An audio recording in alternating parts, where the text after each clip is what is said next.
Dans mon livre Le village des Justes, je raconte l'histoire du Chambon-sur-Lignon pendant la Deuxième Guerre mondiale et comment ce petit village protestant a organisé à échelle quasi industrielle le sauvetage de plus de 3500 juifs qu'ils ont cachés ou fait transiter pour les mettre en sécurité.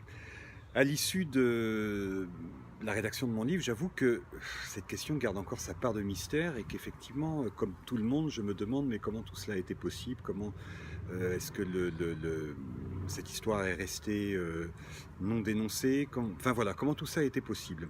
J'ai interrogé sur ce sujet-là Boris Cyrulnik assez longuement, qui est lui-même un enfant caché, et j'ai tenté de mettre en action son principe, enfin, ce qu'il a un petit peu théorisé dans un de ses livres qui s'appelle La contagion émotionnelle, pour essayer de comprendre si c'était pertinent pour analyser le phénomène qui s'est passé au Chambon-sur-Lignon pendant la guerre.